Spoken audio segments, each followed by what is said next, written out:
Hello children, ये exercise 3.2 RD. Sharma NCERT part 2 question number 1 का बचा हुआ कुछ क्वेश्चन था।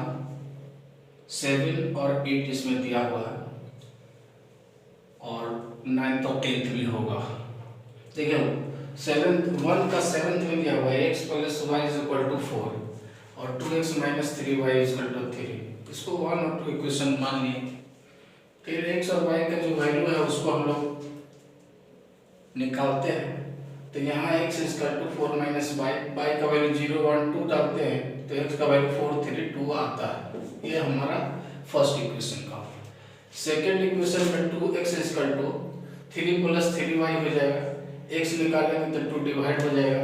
अब इसमें हम लोग y का वैल्यू डालेंगे 1 - 3 - 1 तो उसका करस्पॉन्डिंग x का वैल्यू 3 - 3 और 0 आएगा।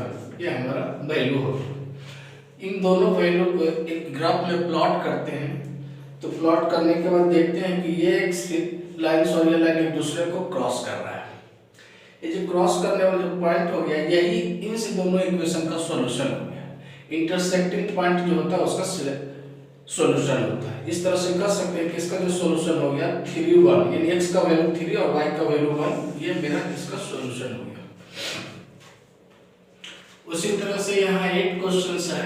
2x + 3y = 4 ये पर्टिकुलर मानते हैं। x - y + 3 = 0 ये सेकंड इक्वेशन मानते हैं।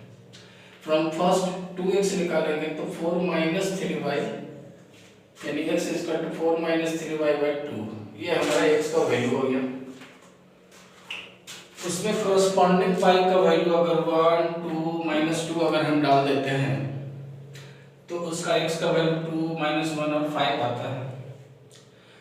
दूसरा इक्वेशन से हम लोग निकालते हैं x = तो ये चला जाता है y - 3 हो जाता है। x का वैल्यू आप 3 2 1 डालते हैं तो उसका करस्पॉन्डिंग वैल्यू x - 1 और -2 आ गया। फिर उसी तरह से बाकी जितने x से लेकर के 7 8 तक क्वेश्चन में प्लॉटिंग किया गया है वो x का प्लॉटिंग कर देते हैं। तो देखते हैं कि ये दोनों जो लाइन है एक दूसरे को इंटरसेक्ट कर रहा है। इसका मतलब ये इंटरसेक्टिंग है, इसका यूनिक सॉल्यूशन होगा, एक सॉल्यूशन होगा। तो यूनिक सॉल्यूशन यहाँ जो कट पॉइंट है -1 और 2 है, इंटरसेक्टिंग पॉइंट है, यह इसका सॉल्यूशन हो गया। यानी सॉल्यूशन ऑफ द इक्वेशन जो मेरा होगा वो -1 और 2 होगा। यानी x का वैल्यू -1 और y का वैल्यू 2।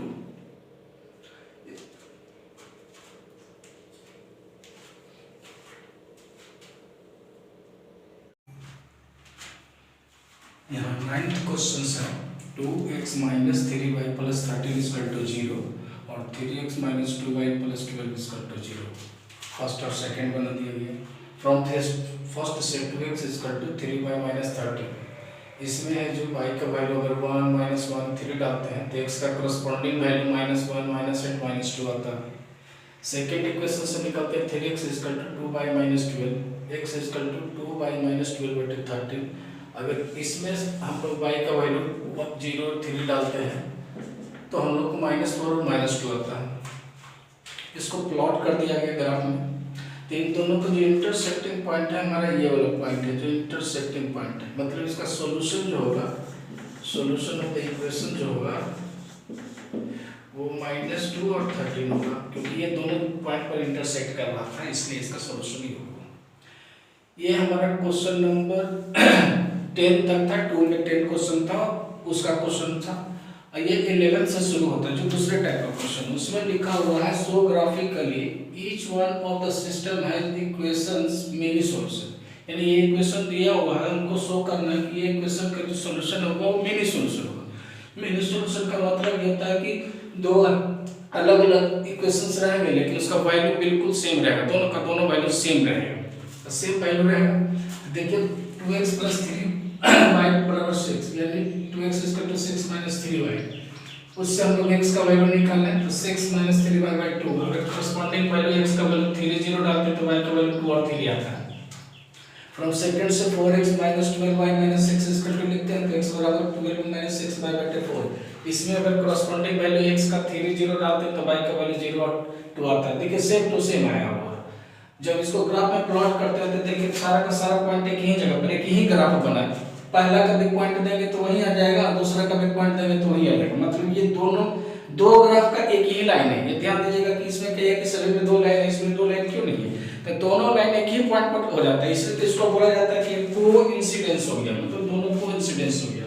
यानी बोथ इक्वेशन है सेम वैल्यू, इक्वेशन कोइंसिडेंट, इसका मतलब हो गया कि मेनी सॉल्यूशन हो गया, यानी जितना भी वैल्यू डालेगा सबका सेम टू सेम वैल्यू रहेगा। ये 11th का टाइप दूसरा था। ये 12 में 10 क्वेश्चन एक ही तरह के ग्राफिकली सॉल्व करने के लिए दिया हुआ था। उसके बाद देखते हैं 12 के बाद 13 14 जो क्वेश्चन होगा।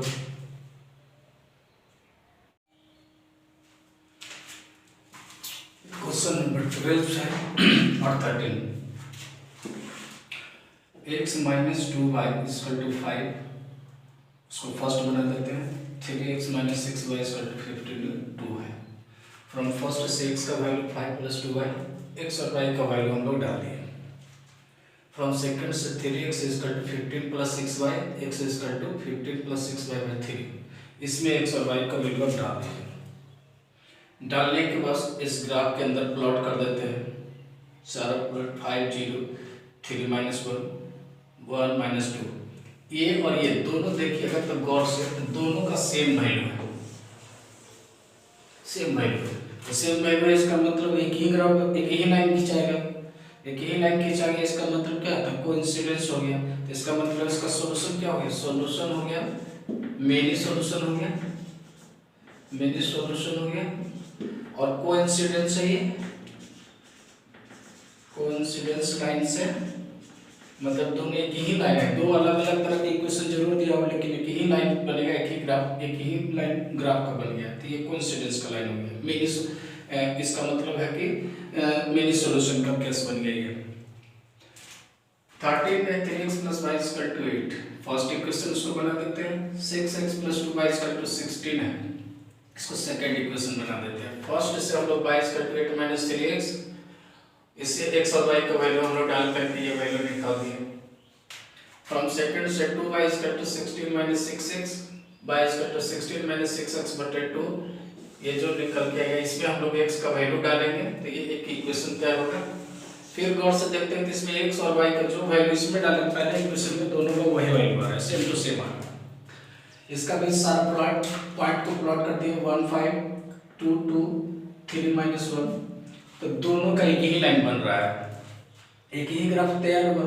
इसका मतलब इसका भी जो है मेनी सॉल्यूशन का केस बन गया, मेनी सॉल्यूशन।